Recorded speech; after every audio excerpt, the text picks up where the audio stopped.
আল্লাহ তুমি আমার গুনাহগার উম্মতকে বাঁচাও। বিশ্বনবী পাগলের মতো একবার হাউজে কাউসারে যাবেন, একবার সিরাতে যাবেন, একবার পুলসিরাতের দিকে, একবার হাউজে কাউসারের দিকে পাগলের মতো দৌড়াতে থাকবেন।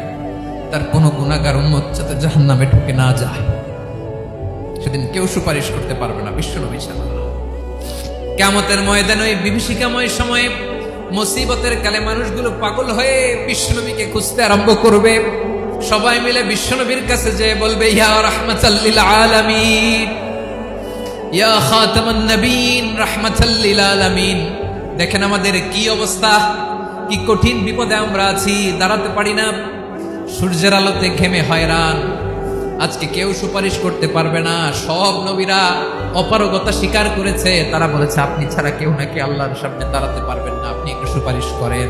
বিশ্বনবী বলবেন, আসো আসো, আজকের দিনে আমি ছাড়া আল্লাহর সামনে কেউ দাঁড়াতে পারবে না। বিশ্বনবী মাকামে মাহমুদে যে আল্লাহু আকবার বলে সিজদায় লুটিয়ে পড়বেন, আল্লাহ রাব্বুল আলামিন বিশ্বনবীকে এমন কিছু চমৎকার শব্দ শিখাবেন, ওই শব্দগুলো দিয়ে আল্লাহর প্রশংসা করে বিশ্বনবী কাঁদতে আরম্ভ করবেন। বিশ্বনবী এমন ভাবে অজর দ্বারায় সিজদায় লুটিয়ে পড়ে কাঁদবেন, রব্বুল আলামিনের রহমতের দরিয়ায় জোশ লেগে যাবে। রব্বুল আলামিন এই দৃশ্য থেকে সহ্য করতে পারবেন না। রব্বুল আলামিন বলবেন, ইয়া মুহাম্মদ ইরফা রাসাক, ও নবী আপনি মাথা তোলেন, মাথা তোলেন, আপনার কান্না আমি সহ্য করতে পারি না। নবী আপনি মাথা তোলেন, সাল তুতা, আজকে আপনি যা চাবেন তাই দেব। নবী আপনি সিজদা থেকে মাথা তুলেন, সাল তুতা, যা চাবেন তাই দেব। ওয়াশফা তুশাফা, যার জন্য সুপারিশ করবেন তার সুপারিশ কবুল করে নেব। বিশ্বনবী এবার মাথা তুলবেন। যে বিভীষিকাময় সময়ে প্রত্যেক নবী বলেছেন আমি পারবো না, প্রত্যেক নবী বলেছেন নাফসি নাফসি, আমার কি হবে আমি জানি না, আল্লাহ আমারে বাঁচাও। প্রতিটি নবী বলবে নাফসি নাফসি, আল্লাহ তুমি আমারে বাঁচাও, আমারে বাঁচাও। বিশ্বনবী মাথা তুলবেন, তুলে বলবেন রব্বি হাবলি উম্মতি, আল্লাহ তুমি আমার গুনাহগার উম্মতকে বাঁচাও।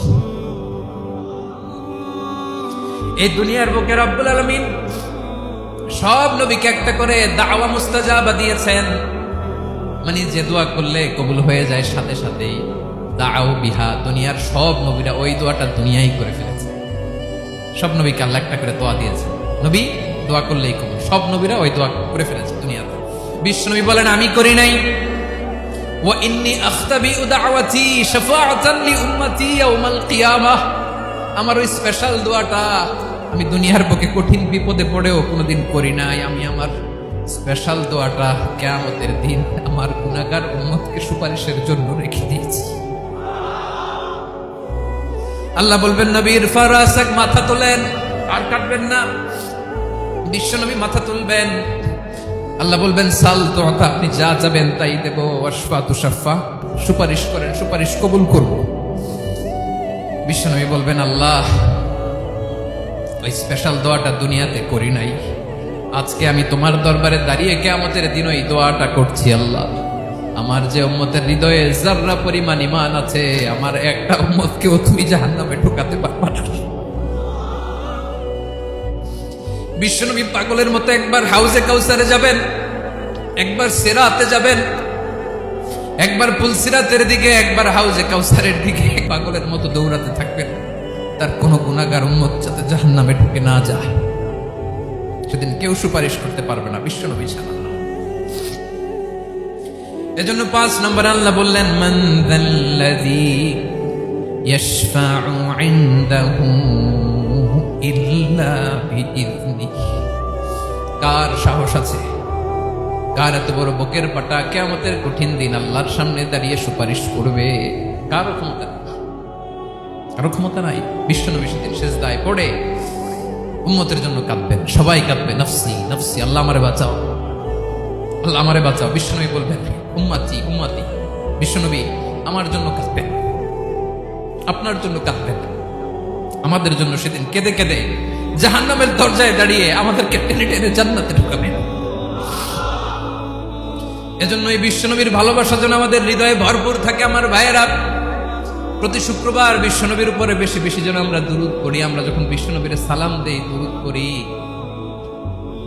একদল স্পেশাল ফেরেশতা আছে যারা বিশ্বনবীর দুরূদটা নিয়ে সরাসরি বিশ্বনবীর রওজায় যায়, যে বলে অমুকের বেটা অমুক আপনারে সালাম দিয়েছে। বিশ্বনবী নিজ কবরের থেকে নিজেই সালামের উত্তর দেয়।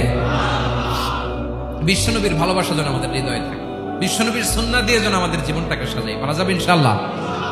বিশ্বনবীর ভালোবাসা ছাড়া কেউ জান্নাতে ঢুকতে পারবে